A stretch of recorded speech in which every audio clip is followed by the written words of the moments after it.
It's strange if you think about it. There are old Roman buildings that have lasted for thousands of years, while our newer buildings seem to fall apart. How did the Romans manage to create such strong buildings? A lot of them with complicated designs, too. Recent research has shown that the Romans used a type of concrete that has an extra layer of protection against the elements. It can even fix itself when it gets wet. This discovery not only explains why these buildings have lasted for thousands of years, but it can also help us make cement in a way that's more natural and resistant.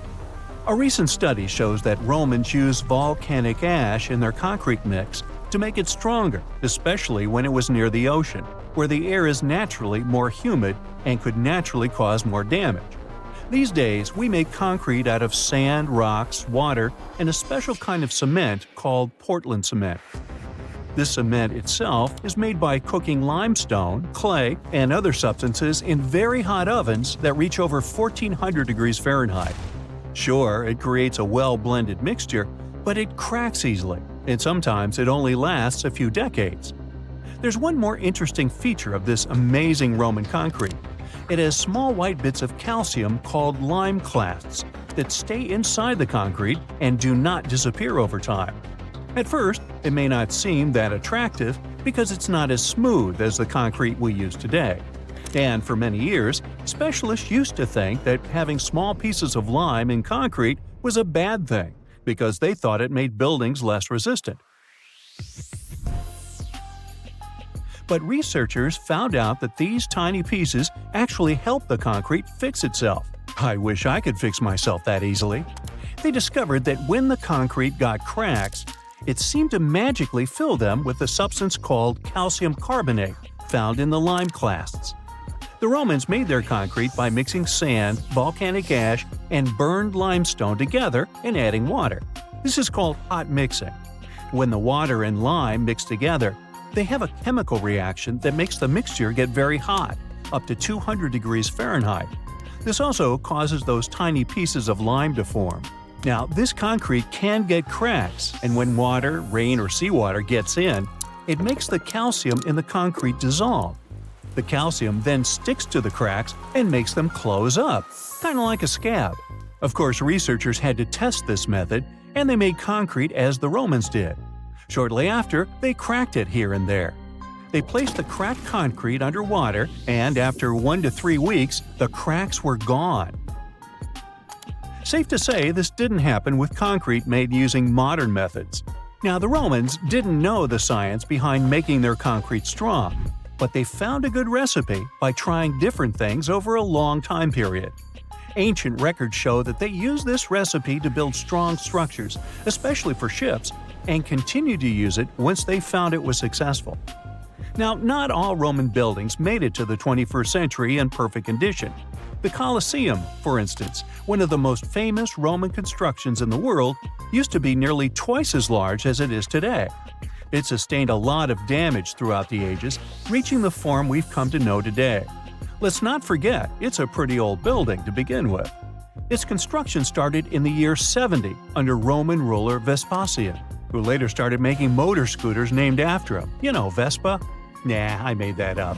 Anyway, ever since it first opened, the Colosseum was home to a lot of activities and shows, featuring fearless gladiators and a large display of exotic animals, who got to mingle and did lunch together. Unfortunately, it all went downhill in 217 when a fire struck the upper parapets and much of the building's interiors. It took a whole century to finish up the repairs for the damages. Sadly, the initial shape of the Colosseum would be gone forever. A strong earthquake followed, and that didn't help either. This one took place in southern Italy in 443. At this point, a considerable portion of the Colosseum's outer ring was damaged. Soon enough, when locals encountered hardship, they had to rely on selling chunks of limestone from the ancient Colosseum to go by. Another earthquake came in 1349, which gave the Colosseum its most devastating blow. It's when the south side of the building collapsed completely. That's when it started to look more like the building we can see today in the Italian capital. It's not all bad, though. Some pieces of stone that were shaken off the Colosseum were used to rebuild other famous landmarks in Rome. So, if we think about it, the missing part of the Colosseum isn't missing at all. It's just been recycled all around the city. One building that features pieces of old stone Colosseum is called Palazzo Venezia, and it's a local museum. Now, speaking of weird buildings, you've probably seen this one, as it's one of the most photographed spots in the world. You can see online photos of people leaning on it, or ones that make the building look like an ice cream scoop. This famous Italian landmark is called, you tell me. Yep, the Tower of Pisa, and it looks like it's seconds away from collapsing to the ground. Now, should you ever want to visit, you'll need to head over to this Italian city with the same name, Pisa, near the Square of Miracles. Now, weirdly enough, this building is more famous for its awkward incline rather than for its history or purpose. Back in 1178, when the construction of the tower was still not completed, people realized that the building was starting to lean over, and that was before they had reached its third floor. They soon figured out it had nothing to do with the building plans or the materials they used. It was all happening because of the mushy and shifting soil which was beneath the construction. These days, we know that placing a building on top of soil made of clay, fine sand, and shells isn't the best idea. But back then, people didn't know how to figure that out before building something. Now, fast forward some centuries, and it became clear that this 180-foot tower isn't just leaning, it is falling, and at a considerable rate of about 0.08 of an inch per year. Well, that may not sound like a lot, but multiply that by hundreds of years and, well, just look at the pictures and you'll understand. This leaning tower is more than 16 feet off its axis in the present day. So how come it hasn't fallen over altogether? Well, because of physics mostly. Its center of gravity continues to be located within the base of the structure, so it's pretty grounded. It's also been continuously watched over by local authorities to make sure they protect this unique building for as long as possible. The Pantheon is another great example of the way Romans understood architecture. It's also located in Rome and was initially built as a temple. The construction itself was made from concrete with different thicknesses and has an interesting shape too. Back in the day, Romans believed the Earth was like a disc, which was covered by a dome-shaped sky. So they modeled the Pantheon sticking to this idea. Light comes into the temple through a hole in the dome, shining down on the floors and walls, showing the movement of the sun. It's also one of the best preserved ancient Roman buildings. It's no wonder many other buildings have been made to look like it. In the U.S. alone, the U.S. Capitol, the Jefferson Memorial, and the National Gallery in Washington, D.C. are all said to be modeled after this ancient construction. The famous painter Michelangelo was so impressed by this building that he believed some unnatural force must have helped in its construction. The place where it stands is also very special because of the story behind it. Legend has it that the founder of Rome, Romulus, was lifted to the ancient Roman higher spirits on the wings of an eagle from this exact location. Apparently, it was a talon show. Get it? Talons? Eagles? Okay, gotta go.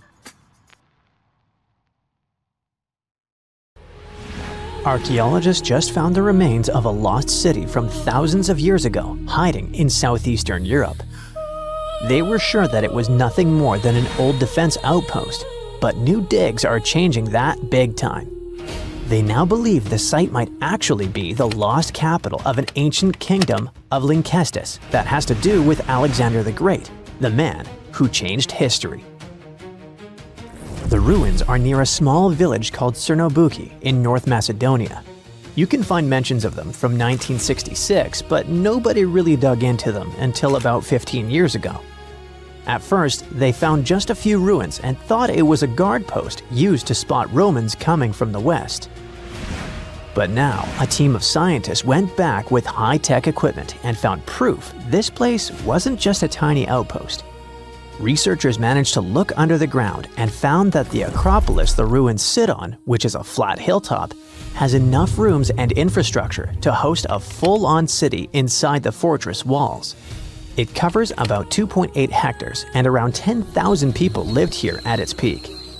Researchers also found a textile workshop and plenty of artifacts, including a coin from the time of Alexander the Great and with his image axes, game pieces, and an oil lamp, and even a small ceramic with a heart motif.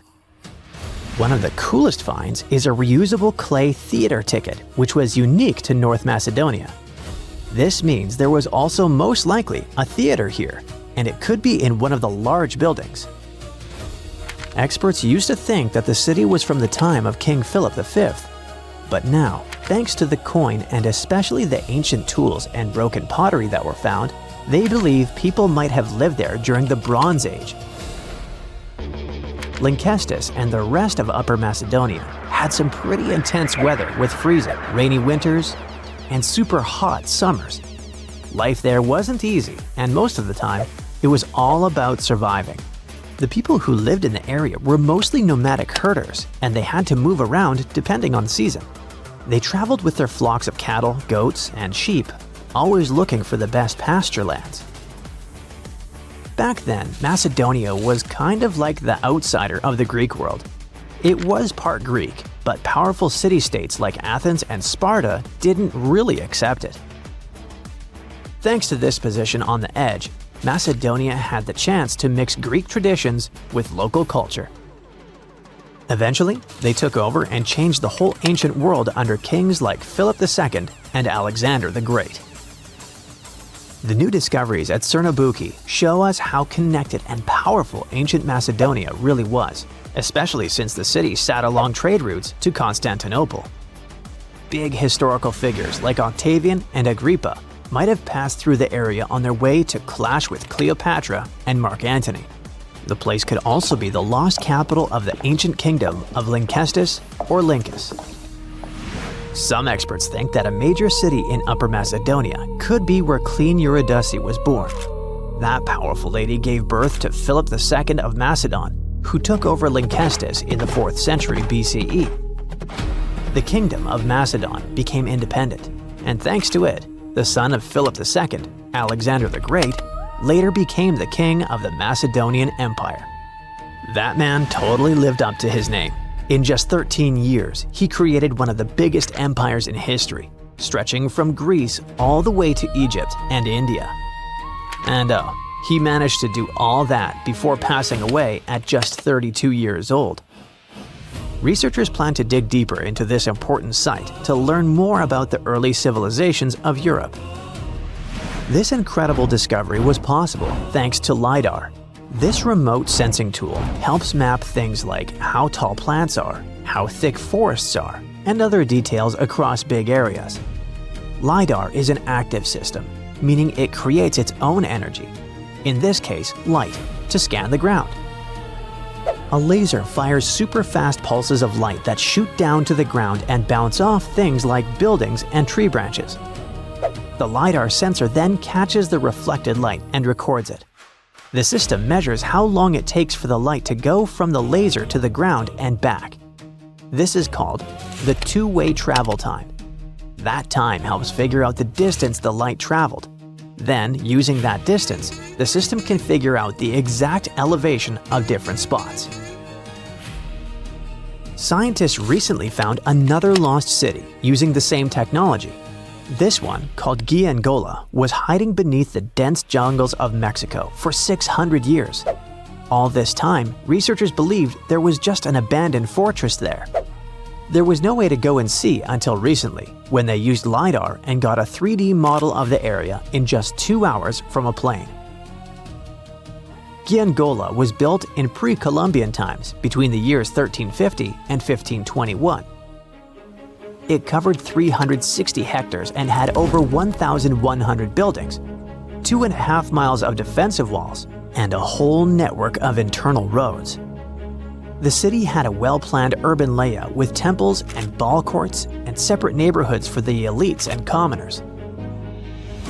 It was a crucially important place for the Zapotec people, a group that had lived in the area since around 600 BCE.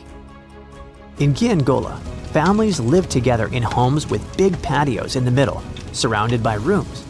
As families grew bigger, they would add more rooms and expand their homes.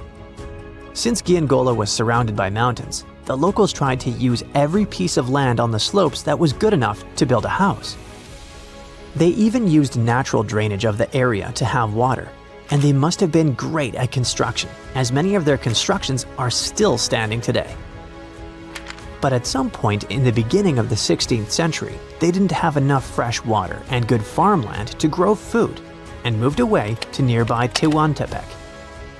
Archaeologists plan to learn more about how the Zapotecs were organized, how they ruled their cities, and how they interacted with the Spanish when they arrived.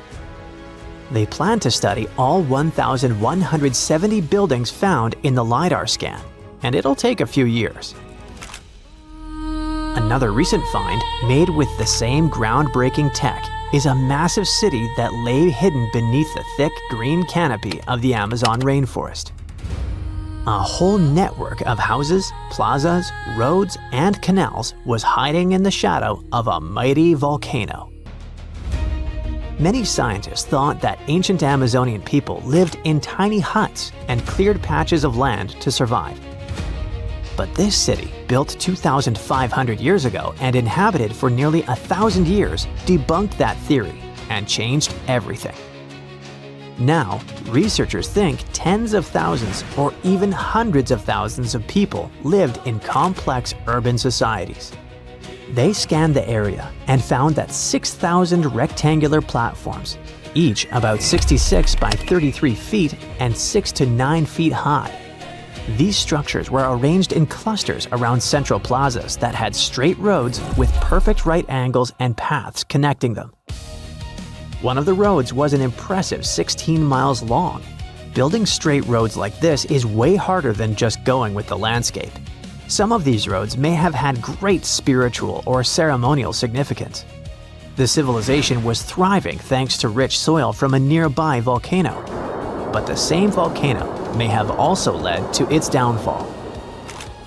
Researchers also found signs of threats to the cities, such as ditches that blocked entrances to the settlements. Maybe some people living nearby were trying to get in. The next step for the scientists will be to study the adjoining 116 square miles to know more about this large, complex society that could be bigger than the well-known Mayan cities in Mexico and Central America. Scientists found an entire city of Gaiangola that was hidden beneath the dense jungles of Mexico for 600 years. It covers 360 hectares, had over 1,000 buildings, 2.5 miles of defensive walls, a network of internal roads, and a well-planned urban layout with temples and ball courts, and separate neighborhoods for the elites and commoners. For centuries, people believed there was just an abandoned fortress there, based on stories passed on from generation to generation. Until recently, there was no way to see how truly huge it was without spending years on the ground. But thanks to the new technology, a remote sensing tool called LiDAR, they got a 3D model of the area in just 2 hours from a plane. Gaiangola was built between the years 1350 and 1521. It was a crucially important place for the Zapotec people, a group that had lived in the area since around 700 BCE. In Gaiangola, families lived together in homes with big patios in the middle, surrounded by rooms. When families got bigger, they built more rooms and made their homes larger. The study found that both the leaders and regular people worked together to make the city better. Because Gaiangola was surrounded by mountains, they used this land wisely and built their houses in a way that fit the slopes and let rainwater flow naturally. This helped keep their homes safe and strong. They were built so well that many of these buildings are still standing, even after hundreds of years. There are 2 pyramids in the center of the city. They may have been used as temples where the priests celebrated rites and ceremonies to their deities. The priests brought offerings to the altars, and the people assembled at the 2 squares that are now sunken. Then, there is also a palace with 64 rooms, some of them with circular columns on several sloped terraces. There are patios with many stairways all connected to each other. The sensing tool also found a round-shaped lookout point on a natural rock, where the Zapotec people could see their foes approaching from a distance. Researchers also noticed 2 circular structures that could have been used to watch the stars and measure time. They also found some tombs, so there was most definitely a city cemetery. By the end of the 1400s, the Zapotec people controlled a large territory on the Pacific coast and had successfully defended their land from the Aztecs, who were trying to take over more territory. They did the almost impossible and survived a 7-month-long siege at Gyangola. When they won this conflict and kept control of the southern part of Mesoamerica, the Zapotecs didn't need to live in Gyangola anymore. Staying in the mountains had its pros, but they needed fresh water and good farmland to grow food. The small city of Tehuantepec, just 12 miles away, had these conditions, so they moved there just before the Spanish arrived in 1521.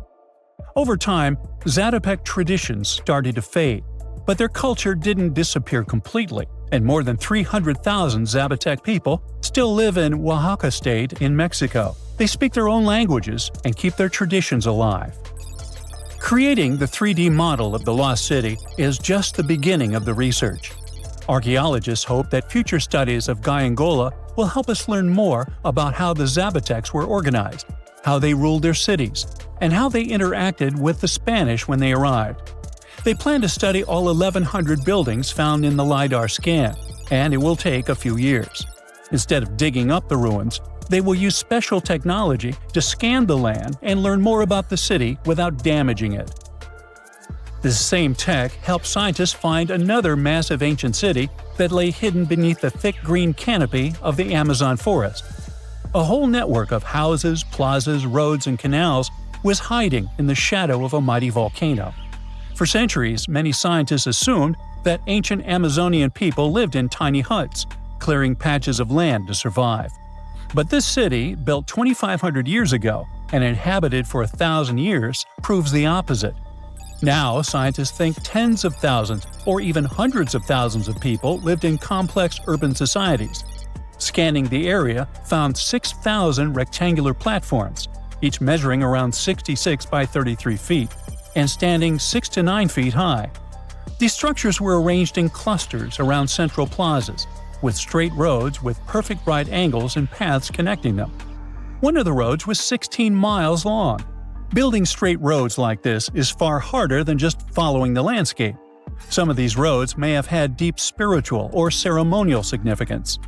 The volcano's rich soil helped the civilization thrive, but it may also have led to its downfall. Researchers also found signs of threats to the cities, such as ditches that blocked entrances to the settlements. Maybe some people living nearby were trying to get in.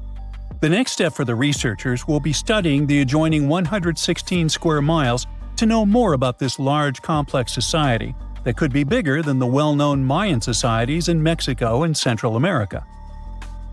Meanwhile, in 1963, a man in Turkey discovered an ancient city while renovating his own house. He knocked down a wall in his basement and found a mysterious room. He kept digging and saw a tunnel. It led to the Derinkuyu underground city. It's one of the deepest multi-level underground settlements in Cappadocia and in all of Turkey. The inhabitants lived on 8 levels and had access to cellars, storage areas, chapels, a school, a study room, and other structures. All floors were connected by an extensive network of tunnels. The underground city was probably built as a shelter. The construction is hiding at 279 feet deep, and you can't see it from the outside. The complex was large enough to shelter about 20,000 people with their livestock and food supplies.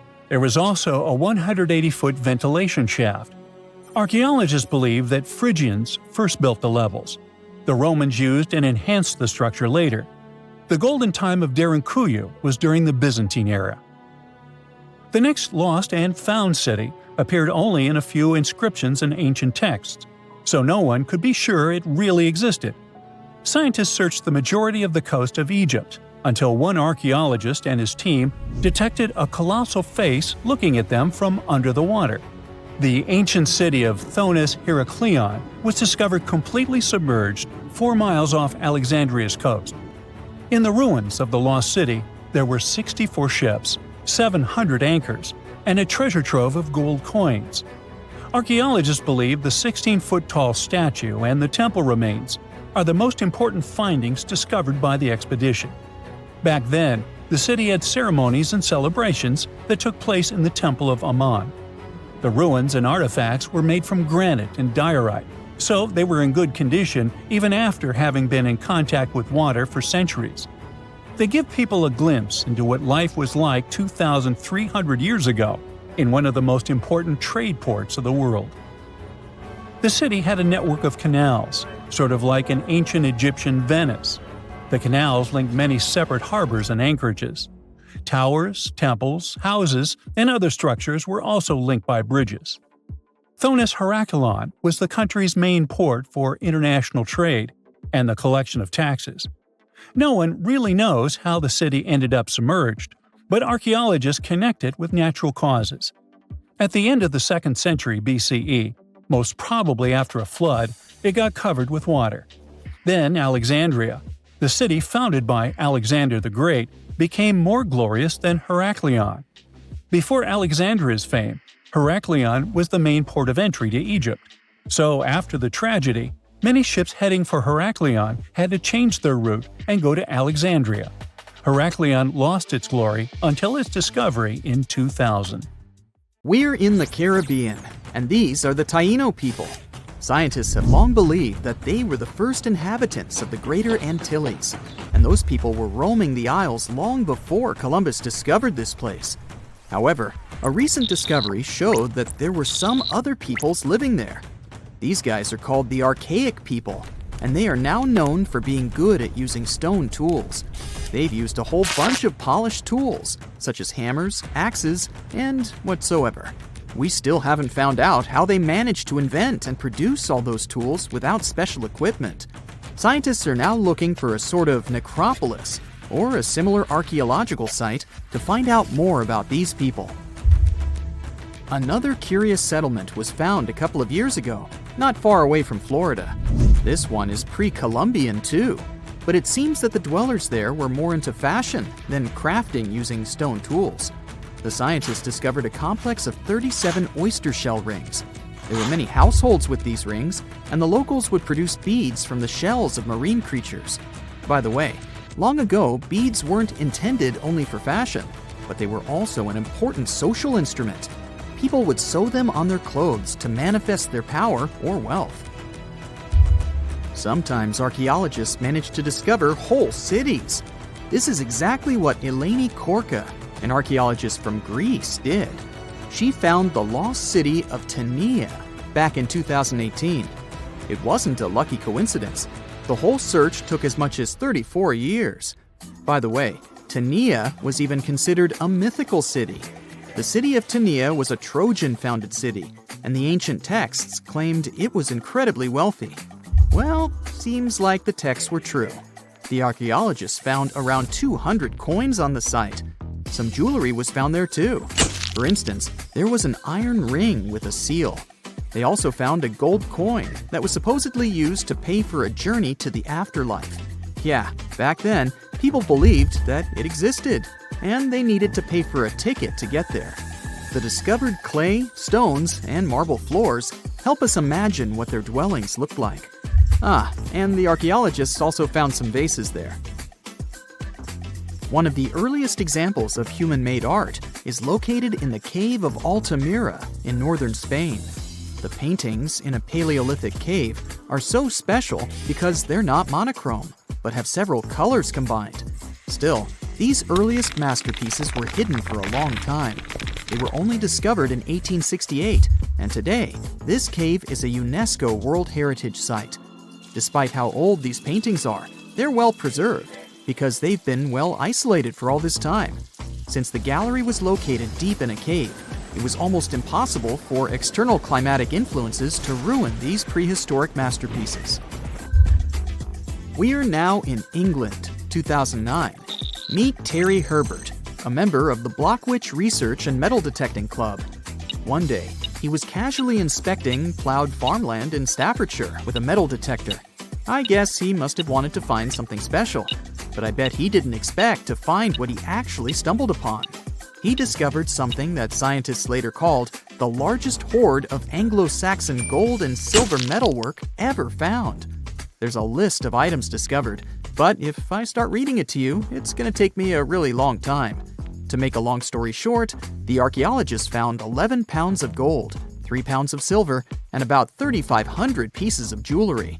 No wonder this discovery is called the Staffordshire Hoard. The Birmingham Museum and the Art Gallery and Potteries Museum chipped in and bought the entire collection for over £3 million. Messages in a bottle are a famous cultural phenomenon we often see in movies, but it turns out this method of preserving letters is quite efficient. This is proven by the Dead Sea Scrolls. Back in the 1940s, Bedouin shepherds discovered 7 scrolls contained in clay jars in a cave. These scrolls were determined to be around 2,000 years old. But these manuscripts were only the beginning of a number of great discoveries. The Bedouins sold these manuscripts, but people continued finding more. The last discovery took place in 2021, and who knows, maybe there's more to find. Another piece of art recently found in a cave was a painted shell. This fossil was discovered in northern Italy, and scientists believe such fossils were collected by Neanderthals. This find is curious for a reason. Neanderthals are believed to have been quite primitive, but this shell proves the opposite. Back in 2004, Robert Muckle, an archaeology professor, heard about a peculiar site hidden in the forest of the North Shore Mountains of British Columbia. Robert knew that a few old cans and a saw blade had been found there.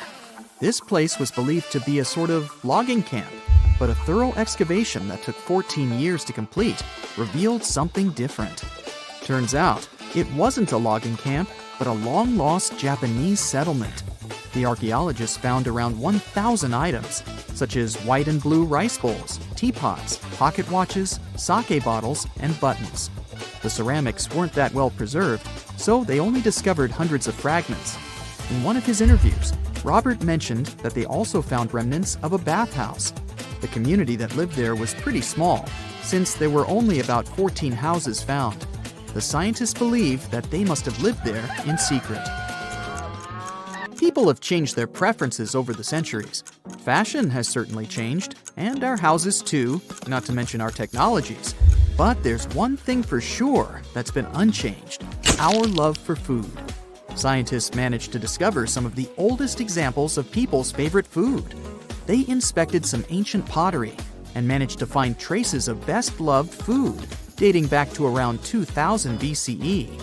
It all happened in Sicily. And guess what that food was? No, it wasn't pizza or pasta, but olive oil.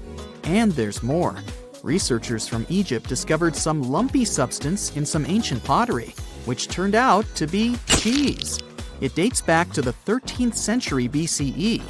I guess it didn't smell nice, since that cheese is estimated to be over 3,000 years old and was bacteria-ridden. Cool fact here, this cheese must have been quite exquisite. After studying it, scientists came to the conclusion that it was cooked with a variety of milks. They claim ancient people used a mixture of cow's milk and sheep or goat's milk. You probably thought, hey, you mentioned olive oil and cheese, but what about bread? Sure, bread is inseparable from almost any culture, and different people have had their own type of bread. And there's scientific proof that bread was one of the first dishes people learned how to cook. A group of archaeologists found some bread that was over 14,000 years old, 14,400 years old to be precise. What's weird is that people back then weren't familiar with agriculture. They were hunters. And technically, this old bread predates the age of agriculture by 4,000 years. Yeah, there's still much to learn about the ancient world. Here comes the, not the sun, and the Beatles song, but here comes the bonus fact. And right, it's about the Beatles. Yeah, I know, they're not exactly new. The band was formed in 1960. But not all of our facts have to be thousands of years old to be cool. Back in 1966, the Beatles did a live performance of their song Paperback Writer on the TV program Top of the Pops. The BBC somehow didn't record the performance, and all the fans were sure it was lost. Nope. Turns out that David Chandler, a fan of the Beatles, recorded the show with his personal camera. It was long forgotten and stored in the attic for many years. The recording was rediscovered in 2019. I guess that's a pretty cool find. Earth is 4.5 billion years old. Modern humans, we've only been around for about 300,000 years. So what was happening on our planet before we showed up? Was it just empty? Or could there have been other advanced civilizations that came before us? Civilizations so ancient that all traces of them have been wiped away. This is the heart of the Silurian hypothesis, a fascinating scientific thought experiment proposed in 2018 by astrophysicist Adam Frank and climate scientist Gavin Schmidt. They asked a simple but mind-blowing question. If an industrial civilization existed on Earth millions of years ago, would we even be able to tell? The hypothesis is named after the Silurian period, a time over 400 million years ago when life was thriving in Earth's oceans. But the name is also a nod to Doctor Who, where the Silurians are an ancient reptilian species. It's a clever way to frame the idea, but the science behind it is serious.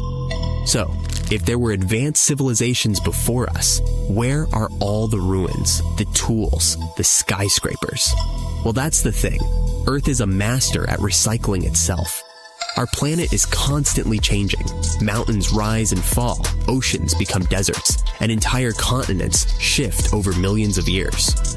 Processes like plate tectonics, erosion, and volcanic activity are like nature's cleanup crew. Think about it. If humanity disappeared today, how long would it take for all traces of our civilization to vanish? Scientists estimate that within a few million years, even our toughest structures, like skyscrapers and nuclear waste sites, would be ground into dust and scattered across the planet. So, if our civilization can disappear so completely, what chance do we have of finding evidence of one that existed hundreds of millions of years ago? This is where Frank and Schmidt's idea gets really interesting. Instead of looking for physical evidence, they proposed searching for chemical fingerprints in Earth's geological record. For example, carbon isotopes. Burning fossil fuels changes the ratio of carbon-12 to carbon-13. If an ancient civilization used industrial processes, we might find these anomalies in ancient rock layers. Nitrogen levels. Synthetic fertilizers could leave behind unusual amounts of nitrogen-15. Radioactive isotopes. If they used nuclear technology, we might find traces of plutonium-24 or iodine-129, elements that don't occur naturally in large amounts. But here's the catch. Natural processes can also produce similar chemical signatures. For example, massive volcanic eruptions can release huge amounts of carbon dioxide, altering isotope ratios. So, how do we tell the difference? One of the key pieces of evidence Frank and Schmidt looked at was the Paleocene-Eocene thermal maximum, PETM, a period about 56 million years ago when Earth's temperature spiked by 5 to 8 deep sea. This event released a massive amount of carbon into the atmosphere, similar to what humans are doing today. Could this have been caused by an ancient industrial civilization? It's a fascinating idea, but most scientists aren't convinced. The PETM was likely caused by natural processes, like volcanic activity or the release of methane from ocean floors. Plus, the rate of carbon release during the PETM was much slower than what we see today. So, if the PETM wasn't caused by ancient factories, what other clues could point to a lost civilization? Some researchers have suggested that dinosaurs might have been more advanced than we think. Take the Troodon, for example. This small bird-like dinosaur had a large brain relative to its body size, binocular vision, and grasping hands, traits that suggest it could have been capable of complex behavior.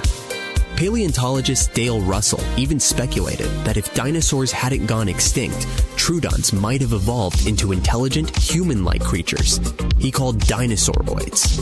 But let's be real, even the smartest dinosaurs were probably nowhere near building cities or launching rockets. So, what about something even stranger, like a civilization based on fungi? In 2000, a Japanese biologist named Toshituki Nakagaki conducted an experiment that blew everyone's minds. He placed a slime mold in a maze with a sugar cube at the end. Within hours, the mold figured out the shortest path to the sugar without a brain. This raises a wild question. Could fungi or other simple organisms have formed some kind of ancient intelligent network? If so, their civilization would leave behind no physical traces, just subtle chemical clues. Of course, not everyone is on board with the Silurian hypothesis. Critics point out that there's no direct evidence, no tools, no buildings, no artifacts. All the proposed chemical traces could be explained by natural processes. Evolution makes it unlikely that any species before humans could have developed advanced technology. So, was there an ancient civilization before us? The answer is, we don't know.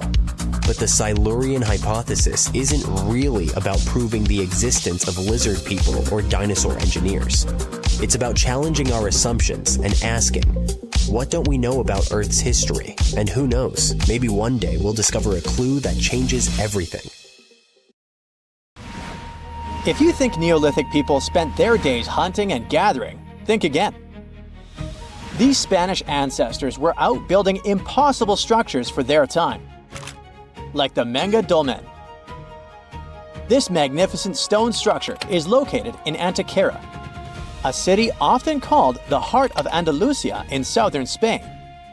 Andalusia is where Neolithic heritage meets with ancient Roman and Moorish roots, giving us a unique landscape and architecture. The Menga Dolmen is a 5,700-year-old monument, which means it was built when there was very little engineering technology available. It is one out of 3 megalithic structures located in Antequera. The other famous neighboring megalithic sites are the Dolmen del Romeral and the Dolmen de Vieira. But the Menga Dolmen is one of the most interesting ones since it was the first to be built, dating all the way back to approximately 3,800 BCE. Overall, it's 90 feet long, 20 feet wide, and 11 feet high. For years, researchers studied the building's structure, and this is what they found. Let's get one thing clear. Megaliths are structures made of large stones, and they're found all over the world. Most of them were built in late prehistoric Europe, and in this continent, there are over 35,000 megalithic structures. It derives from the ancient Greek words mega, which means great, and lithos, which means stone. The Menga Dolmen was only unearthed around the 1840s, but as soon as it was discovered, it was recognized as a masterpiece for its originality. Let's understand why. The fact that Menga has existed for nearly 6,000 years proves that its builders knew what they were doing. For starters, the mysterious builders of the Menga Dolmen transported its massive stones from the Cerro de la Cruz quarries about a half a mile away from where the dolmen stands.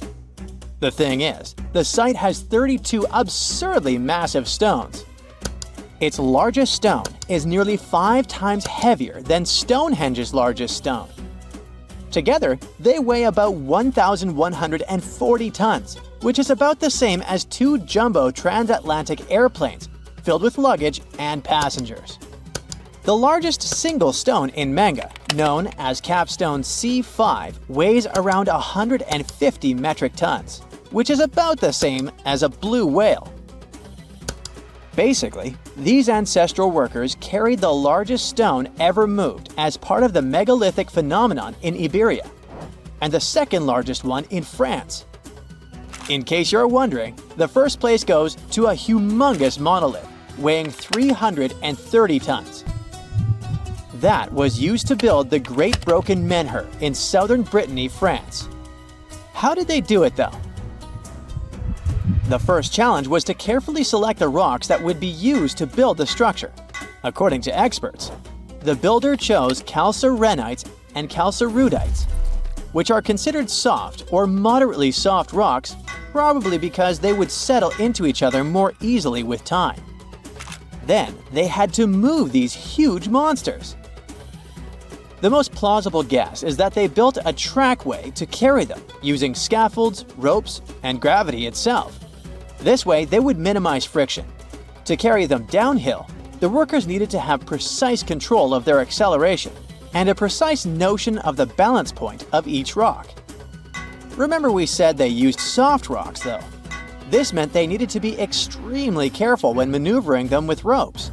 Scientists' main guess is that they also had to build sledges on which to place the rocks.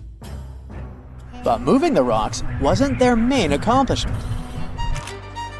You see, they designed a structure that would still be standing after centuries. And this is mainly due to the fact that Menga's builders used sophisticated techniques to protect the structure from erosion. In case you don't know, a dolmen is a type of single-chambered megalithic temple or final resting place. Most of them consist of 2 or more upright monoliths that support a large, flat, horizontal capstone or table. Most dolmens date from the late Neolithic period, and they can be found all over the world in places such as Turkey, England, Indonesia, Spain, Brazil, and the list goes on. In the Menga dolmen, researchers say they took extra care to waterproof the whole thing. The upright stones that make up the walls weren't placed straight up, but were actually tilted inward at around an 84 or 85 degree angle, making the whole chamber narrower at the top than the bottom, giving it a trapezoid shape. These stones also leaned sideways against each other, and this wasn't a random choice. The builders probably used some pretty advanced tools like levels and squares to make sure the angles were super precise. One researcher even said it was like building a giant Tetris puzzle where the builder had very little room to make mistakes, since the rocks were so absurdly heavy to move for adjustments. In order for the rocks to be tilted ever so slightly, the builder had to design deep foundation sockets on which to place the rocks. These sockets allowed them to have control of the millimetric positioning of the rocks, so that they would really interlock with one another. The cherry on top was literally the capstones. Once the massive capstones were added on top, the whole thing became a solid box. They carved out the inside from the bedrock beneath it, leaving the walls and roof intact. To protect the chamber, they piled a huge mound of soil over the top, kind of like wrapping the structure in a blanket. This kept the chamber warm and dry and also added extra stability, almost like a natural straitjacket to hold everything together. Oh, and there's another very important detail. The builders aligned the dolmen with the nearby mountains, not only for practical reasons, but also to create intriguing light patterns within the chamber. This alignment proves how much planning went into the construction of the megalith, pointing to the builders' deep connection with astronomy as well. An avid researcher of the site said it's not exactly clear the reason why dolmens were built. Not many relics have been found on site, but many agree that it was probably used as a temple and resting places for important people. That's why they were built to last eternally. The Menga dolmen specifically was built in a seismically active region, so that was another reason for the sturdy structure. It seems that the builders were also thinking of other details as well. From the entrance of the dolmen, one looks directly to the so-called Lover's Rock and the sunrise both at the same time. The Lover's Rock is an important part of local folklore and is a part of the circuit of dolmens from Antikythera, even though it's not a megalithic structure. The Lover's Rock supposedly got that name after an enamored couple threw themselves from the top of the mountain, since they were forbidden to be together in this lifetime. A classic Romeo and Juliet true life story, if you will. The Menga dolmen is also astronomically aligned, like most dolmens around the world are. During the summer solstice, there is a specific part of the day when the sun enters the dome, illuminates the right side, and leaves the left side completely in the shadows. They had to think of the dolmen's exact precision so that would happen, you know. And speaking of folklore, While some cultures say that these impressive dolmens were built by little gray people from other planets, Iberian culture has another guess. In local legends, some speak of the so-called enchanted muras, which were fairy-like creatures. These beings were known to be earth elementals, extremely beautiful, seductive, and powerful in their own rights. One of their main gists was building dolmens, where they would hide and practice their own ceremonies. There is a lot of reference to these beings in local lore, so hey, it's worth a mention. Either way, it's no wonder UNESCO decided to name it one of its National Heritage Sites. It's a true ancient masterpiece.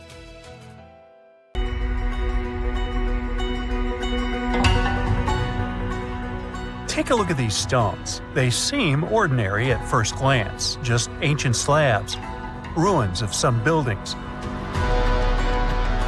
However, unlike many other archaeological finds, this one is among the most mysterious and unique. Here's why. These stones are the remains of a large temple complex called Puma Punku, located in Bolivia.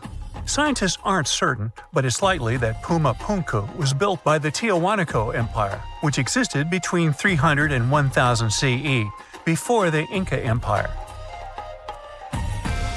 There is no information suggesting that this civilization had advanced building technologies. Moreover, they might not have even had a writing system. Every stone was carved and polished with astonishing precision.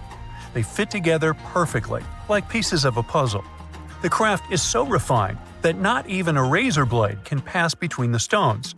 Quite impressive for people who lived around 1500 years ago. And these stones are heavy. The largest ones weighed around 130 tons. So, how did the builders transport such weight from one place to another?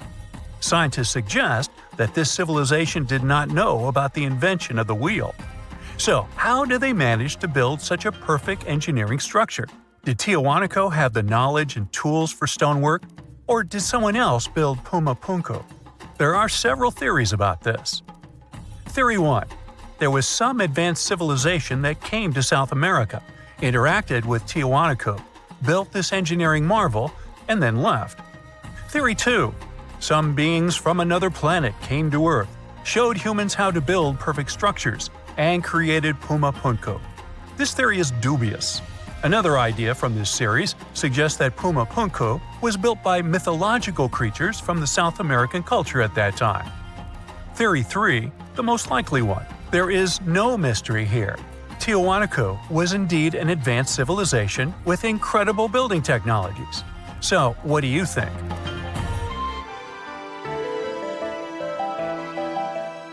Okay, we've seen some pretty rectangular stones used for building a temple.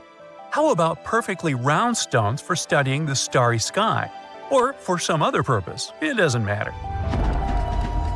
So, welcome to Costa Rica. In the south of this country lies the so-called decaspheres. These are large, heavy, round stones created in the pre-Columbian era, around 600 CE.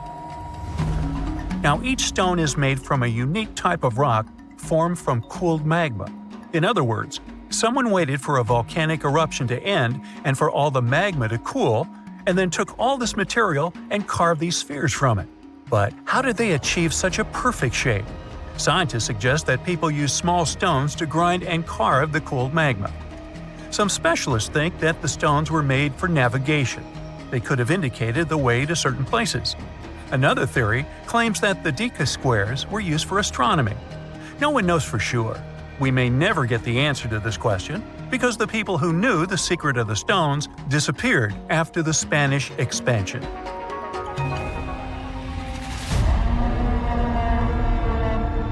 So, let's continue our journey. See these cobblestones? Archaeologists still don't know why they're arranged along a long stretch of desert crossing Jordan and Israel. These strange stones form a chain of lines 40 miles long and have been here since around 300 BCE. Because they were discovered by pilots during flights about 100 years ago, some call these stones kites. One of the more popular theories suggests that people placed these structures here to lure animals into a pit where they could be caught. Apparently, ancient hunters knew the behavior of local fauna well. and we're sure the animals would somehow walk along these stones, ending up in an open area with a pit where hunters could easily do their work. Perfectly smooth rectangular and square stones, round stones, stone traps for animals. What's next? How about a stone canvas or stone painting? To see this ancient artifact, we'll travel to Glasgow, Scotland, where archaeologists unearthed a stone slab created about 5,000 years ago. It is called the Cockno Stone. The slab measures 43 by 26 feet, about half a basketball court. And this entire area is filled with strange swirling patterns that scientists call cup and ring marks. But what do they mean? As usual, scientists don't know for sure. But one theory suggests that the inscriptions on the stone are somehow related to astronomical phenomena, such as lunar or solar eclipses. Maybe it was a star map, or maybe people just wanted to create a work of art. In any case, there is another interesting fact related to the cup and ring marks. Scientists have found similar drawings in other prehistoric sites around the world. Okay, let's step away from mysterious stones and look at some other archaeological mysteries. Here is the approximate order of civilization development starting from 8000 BCE, according to scientists. First, people settle in one place and build a city or settlement there. Then they engage in agriculture, and after that, they build temples. But in 1994, archaeologists said, no, the order might have been different. What if people first built temples to worship higher mythical beings and only then built cities and engaged in agriculture? Let's go to Turkey, to the rural area of Göbekli Tepe, where in the mid-1990s, archaeologists discovered several stone pillars with carved animals on them. This ancient structure dates back to around the 10th millennium BCE. Now, this place is considered one of the oldest places of worship in the world. Most likely, it was built by semi-nomadic hunters who knew nothing about agriculture because it appeared in this region 5 centuries later. Now, scientists are wondering, is it true that such structures led to the settlement of the area? The answer to this question may help understand the mindset and development of humanity in many parts of our planet. So, would you like a scroll with the location of a treasure marked on it? You could say you already have one. Check it out yourself. Just Google the Copper Scroll Treasure. Download a high-resolution photo of the scroll and follow the instructions. Oops! The instructions are written in an incomprehensible language. Scientists have been trying to decipher this message since the scroll was discovered in 1952 in Qumran, and the answer is still not found. According to one theory, the scroll contains information about a large amount of silver and gold. But even if the treasure does not exist, this artifact is still quite interesting to study. It was created around 2,000 years ago, during the time when the Roman Empire ruled over the settlement of Qumran. Perhaps the local residents hid their valuables from the Roman legionnaires and left such a map for their descendants. When you approach this archaeological wonder, you won't notice anything. But if you rise into the air and look down at the ground, you'll see amazing patterns created by the people of the Nazca culture. This discovery is called the Nazca Lines. Pilots and passengers of commercial aircraft first noticed them in the 1920s and 30s during flights over Peru. These large drawings consist of geometric lines, complex images of animals, and whimsical figures. More than 2,000 years ago, people removed part of the surface soil of this land and created these patterns. But why? The Nazca Lines continue to captivate researchers and enthusiasts alike. Recent technological advancements, such as drone imagery and satellite mapping, have provided new insights into these enigmatic formations. Some researchers are now exploring the possibility that the lines serve multiple purposes, including communication with someone not from our world. And to some extent, this is true. Some scientists believe that the Nazca Lines were a ritual method for communicating with the deities of the Nazca civilization. Studying these archaeological wonders not only enriches our knowledge of the past, but also inspires us to appreciate the ingenuity and creativity of the human spirit.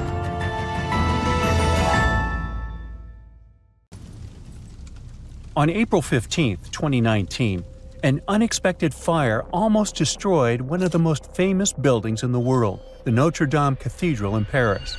Most famous buildings in the world. Fire that nearly destroyed it. The blaze that has been ravaging the cathedral. It spread quickly, burning through the tall spire and most of the roof. The fire began in the evening and was raging until the next morning.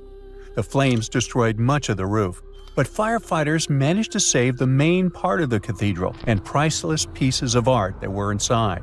But it was a narrow escape. Who could have known that it was a blessing in disguise, sort of? After the fire, a team of about 50 archaeologists started working at the ruins. They found some artifacts dating back over 2,000 years. One of the most interesting finds was 2 lead coffins, or sarcophagi. Scientists who studied it had to wear special clothes to protect them from lead when they were opening the finds. They found the bones of 2 wealthy men inside, but despite their riches, it looked like they had had tough lives. One of the men was easy to identify because there was an epitaph on the coffin. Only wealthy people could afford lead coffins in the 18th century because they helped to keep the body in good condition. But the coffin was broken, and there were only some bones, some hair, and bits of clothing left inside. The scientists could tell from the bones that the man didn't move around much and had a health condition called gout. It affects joints, especially the knees, so he was sure to have a hard time walking. Money couldn't help him get rid of that, but he used it wisely though. Antoine helped to pay for the cathedral's choir and ordered some paintings that are now in the Louvre Museum. The person in the second sarcophagus remained a mystery for a long time, but scientists say they might know who he was. When they first looked at the bones, they found that they belonged to a man who was between 25 and 40 years old. They also saw that he probably rode horses from an early age.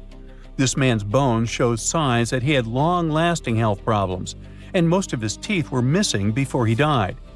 His skull was shaped differently, possibly because he wore a special headband as a kid. The researchers think that this man might be the French poet Joachim du Bellay, who lived between 1522 and 1560. He was a skilled horse rider and had lung problems. It's strange that, although he wasn't a church leader, he was buried in a cathedral and not in a side chapel near his uncle like his family wanted. Scientists think that either he was buried in a temporary spot that later became permanent, or his coffin was moved after all his works had been published. Only a DNA test could establish if it was really Joachim du Bellay, so the mystery lives on for now. The fire did help to solve another Notre Dame mystery: how the thin walls support the vaulted ceiling at such a great height. When it was finished, the cathedral was the tallest building since the Great Pyramid, with a height of the vaults of 105 feet. That's about the height of a 10-story building. The fire of 2019 revealed a secret hiding inside the walls: thousands of iron staples. Each of them is about 8 to 20 inches long, like the length of a ruler or a little longer, and they weigh 3 to 9 pounds. Before using iron, builders would put wooden rods between the walls to help keep everything steady, but wood is not as strong as iron and can break more easily. Iron is also easier to hide inside the walls, so it made the cathedral look like it was held up by magic. This idea of an iron skeleton was so good that other churches started using it too. By the way, we could have lost Notre Dame completely in the 19th century. The Parisians were tired of the Gothic style and signed a petition for Notre Dame's demolition. And that's when famous writer Victor Hugo, who loved architecture, saved the cathedral with The Hunchback of Notre Dame. The novel became a hit, and people learned to appreciate the beautiful medieval construction all over again, and it was refurbished. A team of craftspeople fixed the existing features and added new elements, including a spire weighing 750 tons, copper statues, and the 56 Chimera. The gargoyles that became the symbols of Notre Dame weren't there from the start either. It took almost 200 years to finish the cathedral, and during that time Gothic style came into fashion. So by the time it was finished, Notre Dame had dozens of those mythical creatures made of limestone. They had a very practical function: to channel water away from the walls and foundations and save the building from erosion. In 1926, a book called The Mystery of the Cathedrals was published in Paris. It said that the secrets of alchemy were hidden right on the walls of Notre Dame. Yes, that ancient form of magic that was mentioned in Harry Potter. Alchemy isn't a real science, but art experts now mostly agree that Notre Dame is an alchemical text in stone. On the roof of one of Notre Dame's towers, called the North Tower, there is a picture carved in stone, not of any saint, but of an alchemist. He's wearing a special Phrygian hat. It shows that the person is part of Hermeticism, a group that studied secret knowledge. At the main entrance of the cathedral, there's a big door called the Portal of the Last Judgment. The author of the book said that this door has clues about the Philosopher's Stone, which alchemists believe could turn regular metals into gold and give people eternal life. On the central part of this door, there is a carving of a woman holding a ladder with 9 steps. This is called the Ladder of the Philosopher. It's meant to show the 9 steps or stages that an alchemist must go through to complete their work. All around the cathedral, there are more stone bas-reliefs. One of them shows a man holding a shield with a symbol called a caduceus. It's a symbol of the deity Hermes, and it also represents Mercury, a crucial element in alchemy. In the story of Hermes, this staff had the power to bring people back to life. There are also 12 scriptures of the apostles decorating the arches on the sides of the door. One of these apostles is pointing up at an angel, and the angel is pointing toward the left bank of the Seine River. Some people think that this might be a clue about where the Philosopher's Stone is hidden. An eagle carved on the same portal is also pointing in the same direction as the angel. The eagle also represents the power to change regular metal into gold. The main doors of Notre Dame are covered in iron designs that look complicated to make even now. So they seemed almost impossible in the Middle Ages, when there were no fancy machines we have now. According to a legend, the ironwork was made by a young metalworker named Biscornet. It took him months of demanding work, but finally, the iron designs were finished and put onto the doors of the cathedral. When the people saw it, they could hardly believe that a human could create something so beautiful. They said he must have made a deal with evil forces, and the swirling designs looked like the number 666. The fact that his name means two-horned only made things worse. Not long after the doors were installed, Biscornet passed away from all the stress and hard work. But for many people in Paris, it was only proof of the rumors. They believed that something really dark and otherworldly had come to take the man's soul as part of the deal he made to create the doors. Ooh. Hey, how do you feel about taking a trip back in time? We're diving into the history of the Amazon forest to unravel the mystery of its lost cities. Grab your bug spray and hop on. The Amazon forest is the world's largest rainforest. The environment there can be extremely challenging for human life. Yet, the legend goes that the Amazon has been home to sprawling settlements, rich in unmeasurable wealth. Could that really be true? Or is that none other than a figment of our collective imagination? The legend of El Dorado might be the myth that started this whole thing.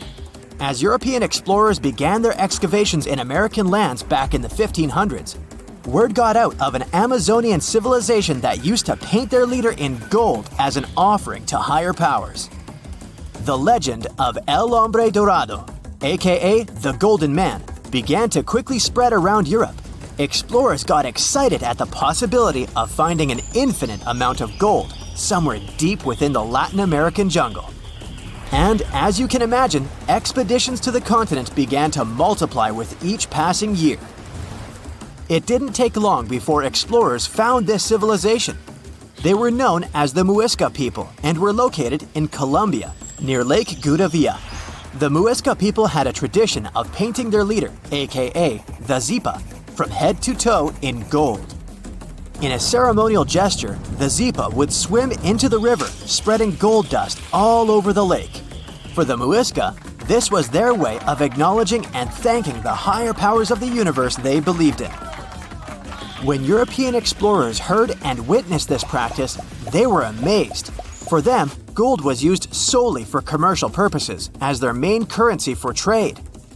This made them think that the Muisca people must have stacks and stacks of gold hidden somewhere in the jungle for them to use it so abundantly. Well, that's how the legend of El Dorado was born. What was once the practice of El Hombre Dorado traveled on word of mouth until it became El Dorado, a fictional city that was most likely to hide piles of gold. The hunt for this city led Europeans to spend large amounts of money to scour the Amazon forest. Unfortunately, all of their expeditions came back empty-handed. That is, if they ever came back at all. Now, jump to the beginning of the 1900s. In England, the Royal Geographic Society, a prestigious British institution, was looking for somebody willing to travel down to Latin America to trace the border between Brazil and Bolivia. More specifically, the part of the border that is nestled deep within the Amazon rainforest. One Sir Percy Fawcett was a Latin American aficionado, and he gladly volunteered to do the job. Oh, it's important to note that the Amazon forest is virtually the size of the continental USA. It sprawls across 8 countries, including Brazil, Peru, and Bolivia. And trust me, getting around is no easy feat. The jungle is covered in dense vegetation, and in addition to that, it's home to insane predators such as anaconda snakes, panthers, crocodiles, piranhas, and so on. But despite all that, Fawcett was very successful in his mapping adventure and seemed to be wanting to come back more. Back in England, Fawcett would scour diaries from other explorers hoping to learn more about the ancient Amazonian civilizations. He would read about the Incas and the Mayans and the great empires they built.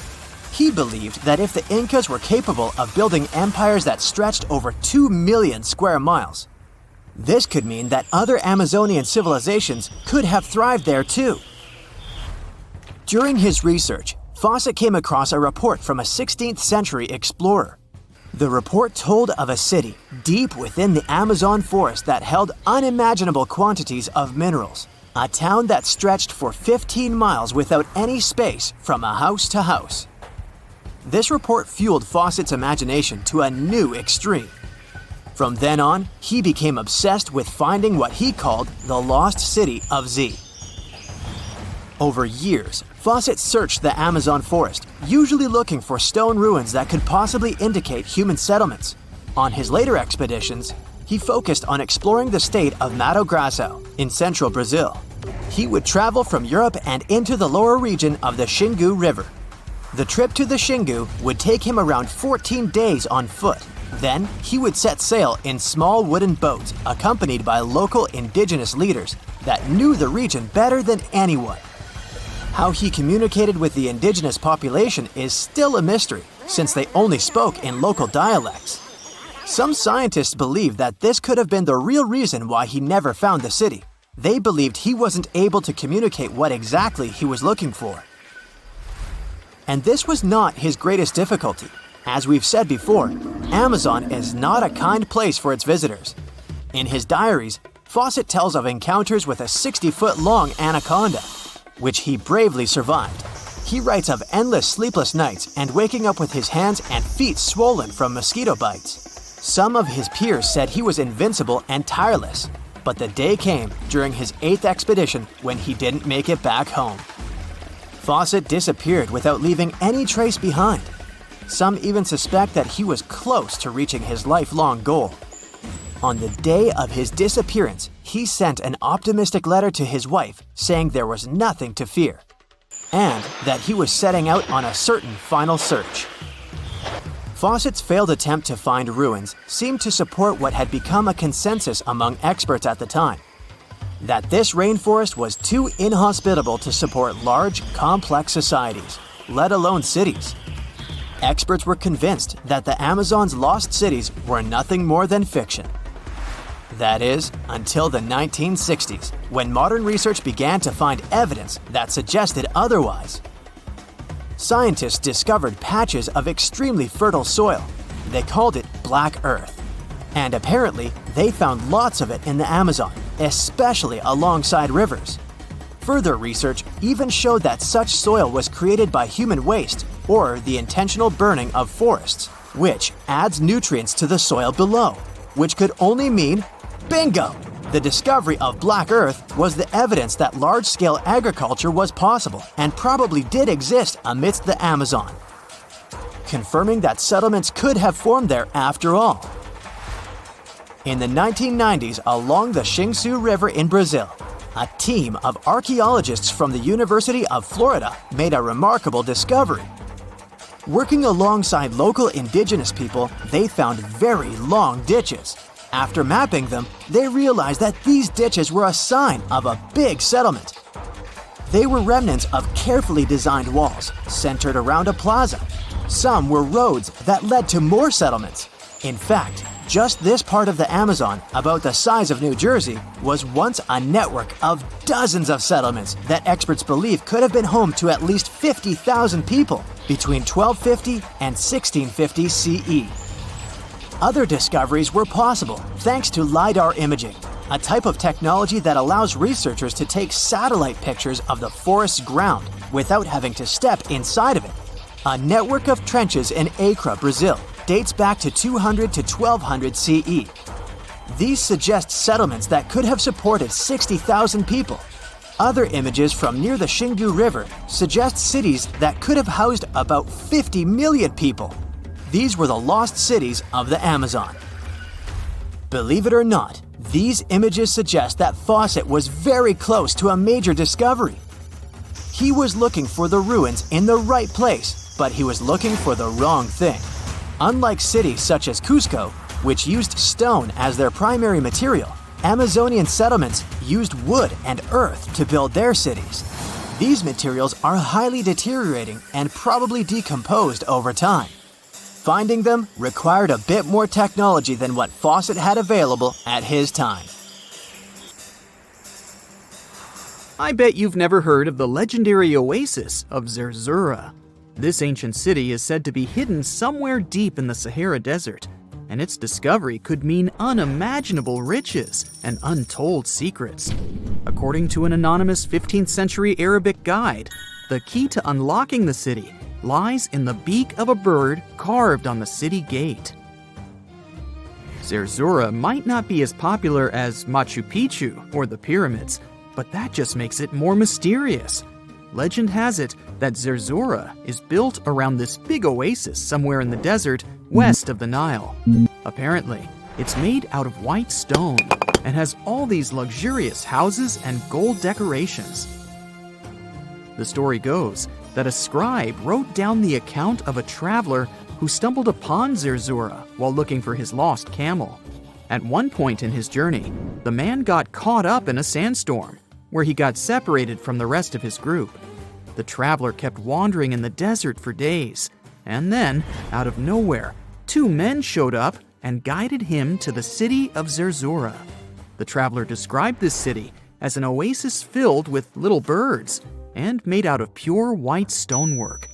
The city is also said to be guarded by giants. In 1835, an English Egyptologist named John Gardner Wilkinson mentioned the city in one of his books. He spoke to a man from Egypt who found the city by accident after days of wandering through the desert. He mentioned some ruins, unusual stonework, and a large oasis surrounded by palm trees. The man even gave some instructions on how the city could be found, indicating that it might be in the western desert of Egypt. But here's the kicker. Even though a group of explorers went out to find Zerzura, they didn't succeed. At the same time, they did stumble upon a bunch of previously unknown oases.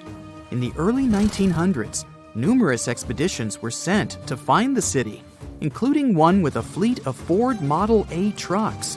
But, alas, none were successful.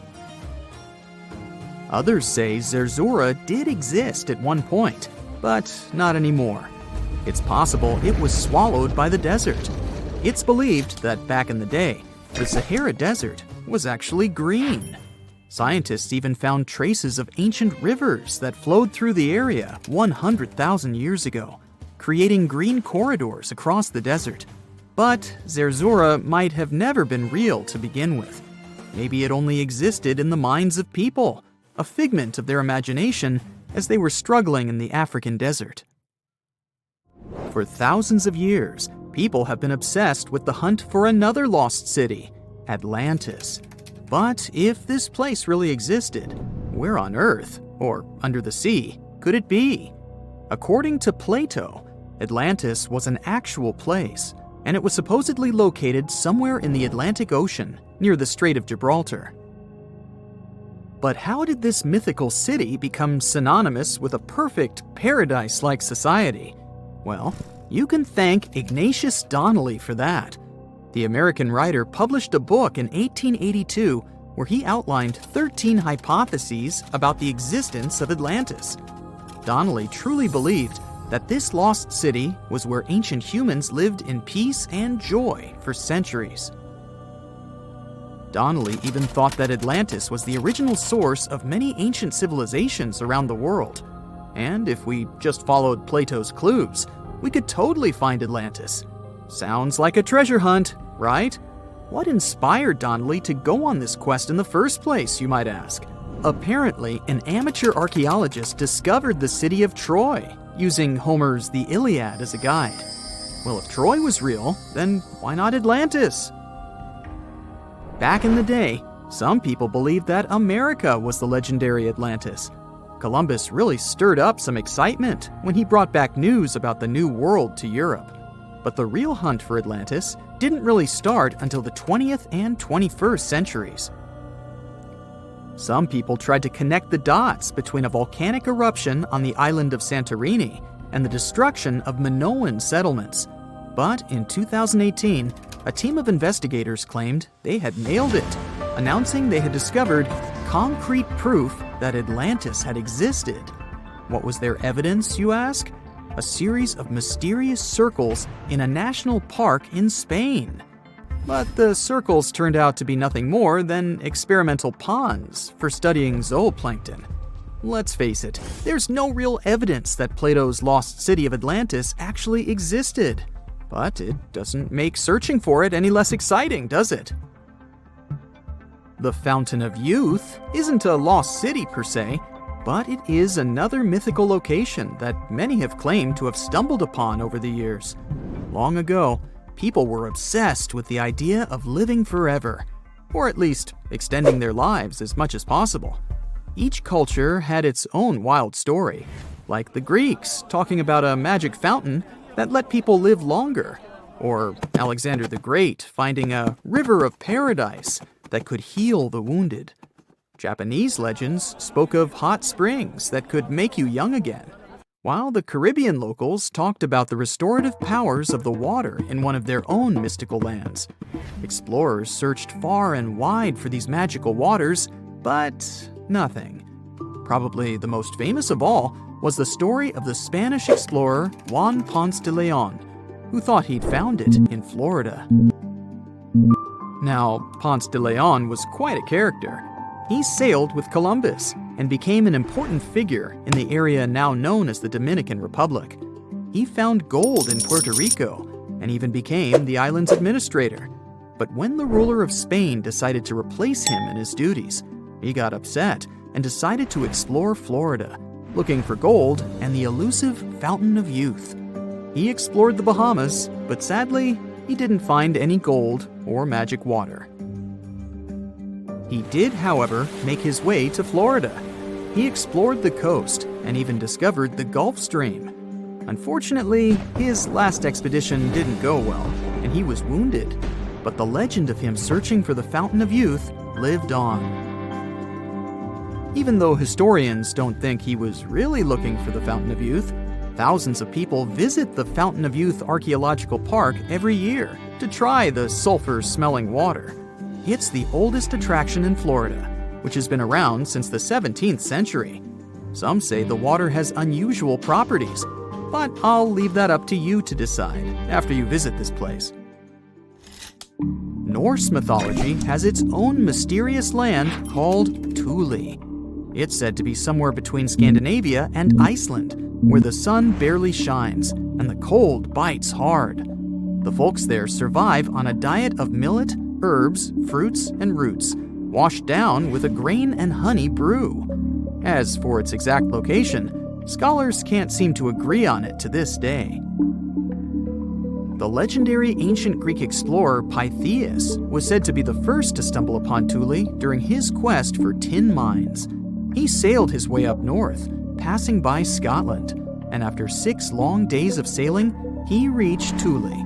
The people there, according to Pytheas, were quite primitive, but that's no surprise, since they were just simple farmers living off the land. They showed Pytheas where the sun set on the shortest day of the year. They also told him that in winter, the sun never rose at all, and in summer, there was no night. For many years, historians have been debating the true identity of this mythical land of Thule. Some say it's Iceland, while others claim it's Norway. A little bit of progress has been made recently with the help of a team of researchers. If their findings are correct, Thule might be the elusive island of Smola. That's farther south than any of the Norwegian islands that were on the list of contenders. It may be too soon to celebrate, but it does look like Thule has finally been found.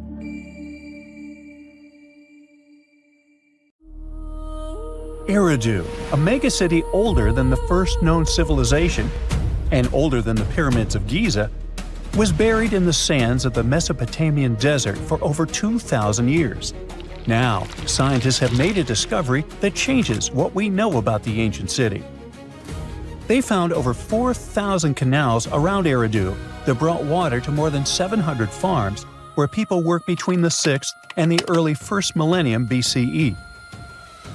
Now, Eridu was founded around 5400 BCE and was the city of the first kings and history's first city according to the Sumerian king list, an ancient text on a clay tablet. Ancient Sumerians believed that deities created this city when they decided to settle on Earth. Eridu plays such a big role in Sumerian myths and legends that, at some point, people used to think it was just a mythical location. The most famous Eridu myth says that the skies got angry because humans were too noisy, so they decided to send a great flood to wipe them out. A new study showed that the Euphrates River served as the source of water for the entire city. The researchers mapped what remains of the ancient landscape and found a well-developed network of artificial irrigation canals. They discovered 200 large main canals pulling water from the Euphrates, and those canals fed another 4,000 smaller canals. The team used everything from satellite images and drone footage to soil analysis, old records, and remote sizing tech to map out the area. The 700 farms that used the water from the system were different in size, from about 5,000 square feet to over 200,000 square feet. The main canals were a little over a half-mile long, and some stretched more than 5 miles. The smaller canals could be as short as 32 feet. Rivers in Mesopotamia were the main water sources for farming, so ancient farmers had to learn how to guide water from the river to their fields. It all started with simple methods, like digging small canals, but over generations, they learned how to build massive canals up to 62 miles long. The Euphrates itself helped the farmers. Water was moving thanks to gravity down its elevated riverbanks, and natural breaks in the banks let it spill onto the land. Researchers aren't sure when each canal was in use, and it's unlikely that all 4,200 canals were active at the same time during that long period. Now, Eridu used to be an important religious and trade center because of its strategic location on the Persian Gulf. Its economy mostly had to do with fishing, thanks to the Euphrates River. Researchers found fishing nets and weights and whole bales of dried fish at the site.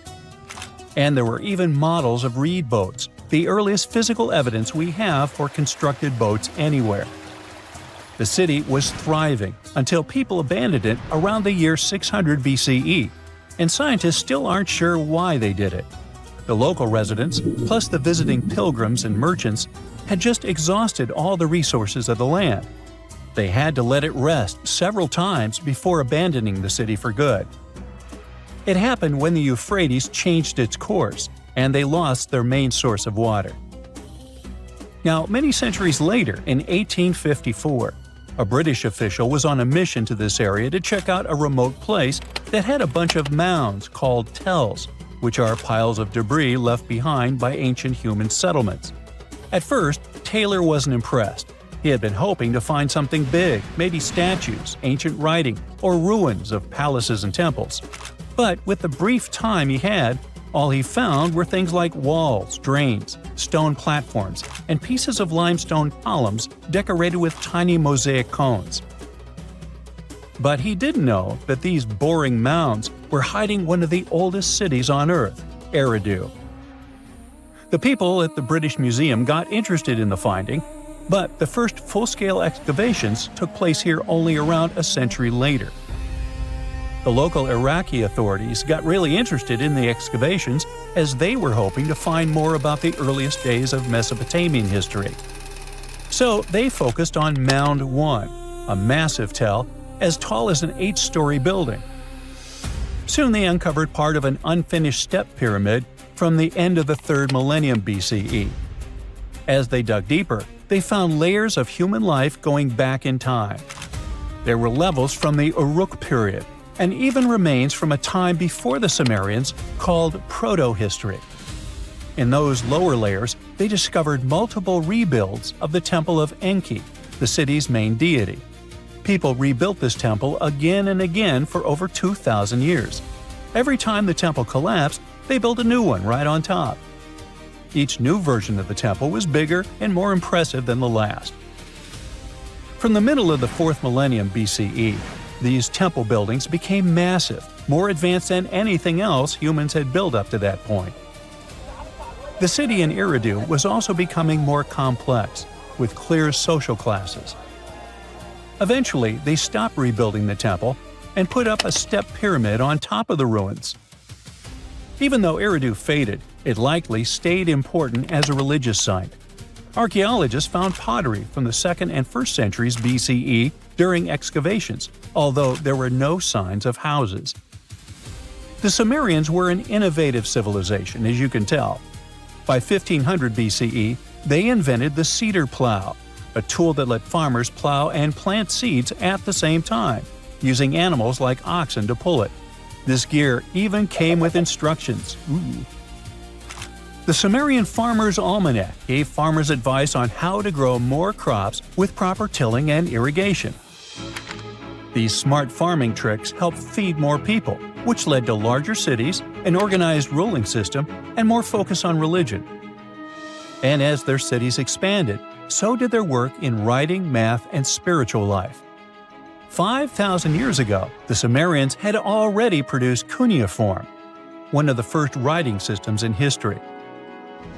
So another recent find from the same part of the world proves that bureaucracy existed already 4,000 years ago. Archaeologists found ancient administrative tablets in another ancient Sumerian city. These clay tablets are the oldest solid proof we have of the world's first empire, the Akkadian Empire. The tablets were inside a state archive building made of mud bricks, which had different rooms that acted like offices. Now, before this discovery, archaeologists didn't really understand how the first known empire in the world, the Akkadian Empire, worked behind the scenes. But now, thanks to the recent Gerso excavations, we have the first real and unambiguous evidence of the empire's administrative system. They tracked everything – deliveries, spending, and inventory, from fish to sheep to grains, fabric, and even gems. The tablets also include population records, with names and jobs of men, women, and kids, an ancient version of a census. From these records, scientists found out that women played a key role in Akkadian society. Some women had powerful positions, like high priestesses. The tablets also show a wide range of jobs, from skilled workers like stonecutters to people with simpler roles like temple floor sweepers. Some even included building blueprints, field layouts, and canal maps, proving that the empire had serious organization and planning. Eventually, the city rebelled and gained its independence, and the Akkadian Empire's 150-year rule ended. Now, researchers are carefully cleaning and translating the tablets to fully understand what they say. These new finds will replace older, incomplete ideas about the empire and give us a way more accurate picture of how Akkadian power and the ruling system actually worked.